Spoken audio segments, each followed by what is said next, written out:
विधानसभा में। अभी मैं पीड़िता से मिला हूँ, दोनों बच्ची से। सब पूरे गांव वाला दोनों समाज के लोग यहाँ आतंकित हैं और लगातार उनको धमकियाँ दी जा रही है। 17 तारीख को अचानक यहाँ से मुझे कॉल आता है कि थाने आके 3 गाड़ियाँ आई हैं। अब कोई जिला से महिला पदाधिकारी है जो दोनों बच्चियों को ले जा रही है पूछताछ के लिए। हमने जो आयु है उससे बात की, उन्होंने कहा कि जिला से को आया है, गांव है, थाना ले जा रहा है। मैंने कहा भाई ये कौन उचित है रात में पीड़िता को ले जाना, उसके साथ किसी को नहीं ले जाना। तो फिर मैंने तुरंत एसपी साहब से बात की कि अगर पूछताछ करनी है तो कल कर सकता है, घर पे जाए, थाना पे क्यों ले जाएगा। लेकिन कल हो गया और वो लोग पूछताछ के लिए नहीं आया। इसका मतलब लगता है कि शायद मुझे मन में ये संदेह पैदा हो रहा है कि दोनों बच्चियों को ले जाके कहीं हत्या करने की साजिश नहीं थी उसकी। ऐसा हो सकता था। आखिरकार क्यों पूछने के लिए नहीं दोबारा आया।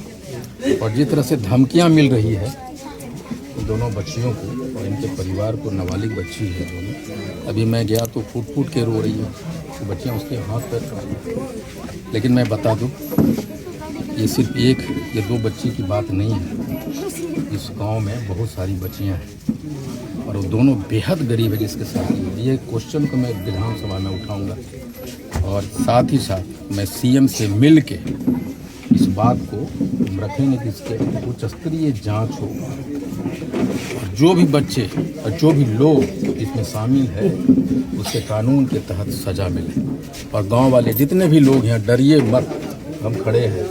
अभी तक गिरफ्तारी नहीं हुई है, इस पर क्या? हाँ यही तो ये भी बात आज मैं मिलूंगा एसपी साहब से, डीआईजी साहब से हम बात करेंगे कि इतनी बड़ी घटना हो गई और अभी तक उसकी गिरफ्तारी क्यों नहीं हुई है। सर 164 का बयान भी हो गया है। हाँ भाई, ये सारी चीज़ें अभी मैं चूँकि मिल लिया हूँ, मुझे खुद तसल्ली होनी थी बहुत सारी बातें।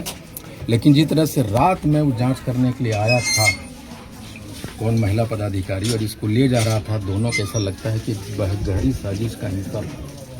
ये पदाधिकारी कौन था जो आए, फिर दोबारा पूछने के लिए क्यों नहीं आए, इसका क्या मतलब है। हत्या कराने की तो कोशिश नहीं हो रही थी। एक जनप्रतिनिधि पर आरोपियों को बचाने के आरोप लग रहे हैं जो जिसका नाम नहीं ले सकते हैं। देखिए जो भी बचाने की कोशिश कर रहा है, मैं आईपी गुप्ता बता रहा हूँ, अगर मेरा बेटा भी अगर इसमें इन्वॉल्व होता ना तो उसको वही सज़ा मिलना चाहिए जो दोषियों को मिले। अगर कोई प्रतिनिधि बचाने की कोशिश कर रहा है वो सावधान हो जाए। उनके घर में भी बेटी है, उनके भाई भतीजी को भी बेटी हो गई, जहाँ से भी वो जनप्रतिनिधित्व करते हैं बहुत सारी महिलाएं हो जिनकी बच्चियां होगी। मैं छोटी छोटी बच्चियों को देख रहा हूँ। आज इसके साथ हुआ कल उसके साथ भी होगा मेरे भाई, इसलिए लड़ना पड़ेगा। और मैंने इन लोगों को बोला है कि किसी भी कीमत पे डरो नहीं, कंप्रोमाइज़ मत करो।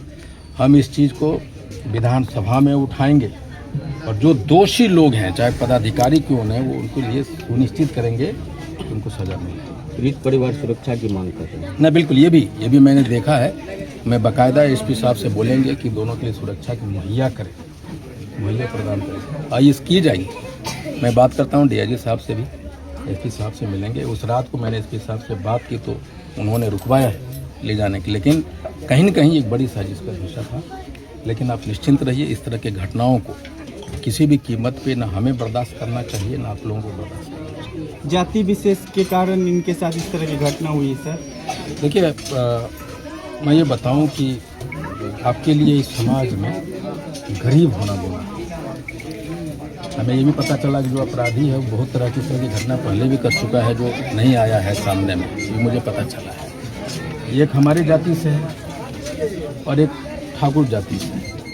बात जाति की नहीं, बात बेटी की, बात गरीब बेटी की है। वो रो रही है फपक के हमको दोनों, उस पर बीत की वो जिंदगी भर इस दर्द को भूल पाएगी। आखिर सर पुलिस प्रशासन अभी तक क्यों गिरफ्तारी नहीं कर रही? अब ये तो आप पूछेंगे ना एसपी साहब से मिलके। अभी हम कुछ भी कहना थोड़ा सा जल्दबाजी होता, मैं उस तरह का बयान नहीं देना चाहता। लेकिन जब मैं एसपी साहब से मिलूंगा उनसे हम बात करेंगे। कल ही मेरी बात उनसे होगी, डीआईजी साहब से भी मिलेंगे। बहुत सारे लोग बहुत सारी बातें करते हैं लेकिन तथ्यों से साथ चलना होगा। ये रेप हुआ है, नाबालिग बच्ची के साथ रेप हुआ है, तो चाहे दुनिया के कितना भी ताकतवर क्यों ना उसको बचने नहीं देंगे। सर एक फोन आया था प्रभात खबर ऑफिस में कि जो जनप्रतिनिधि उन्हें बचाने की कोशिश कर रहे हैं, अगर उनका मोबाइल का CDR चेक हो तो वो तुरंत अपराधी गिरफ्तार हो। अच्छा, जो जनप्रतिनिधि है उनसे उन आरोपियों की लगातार बात हो रही है। चलिए तो उसका सीडीआर निकल जाएगा। अगर ऐसा है तो सीडीआर निकल जाएगा, ये भी आप निश्चिंत रहिए। जब अपराधी का सीडीआर हम निकालेंगे तो कौन कौन उनसे बात कर रहा है पता चल जाएगा ना भाई, तो वो भी फंसेंगे जो भी लोग हैं। और ये बता दूं कि कॉल डिटेल निकलता है, व्हाट्सअप कॉल डिटेल निकलता है, आप क्या बात कर रहे हैं वो सारी चीज़ें निकल जाती है। इसलिए जो भी प्रतिनिधि हैं आप कान खोलकर सुन लीजिए, इन सारे कुकृतियों का कभी सपोर्ट मत कीजिए। आपके घर में, आपके हमारे घर में भी बच्ची, मैं उस बच्ची से बोल रहा था अभी कि भाई अगर मेरा बेटा होता था कि गुप्ता पे क्या फील होता, वही दर्द महसूस कर रहा हूँ। बेलदौर की घटना वाली जो आप उठाए थे विधानसभा में, उसके बाद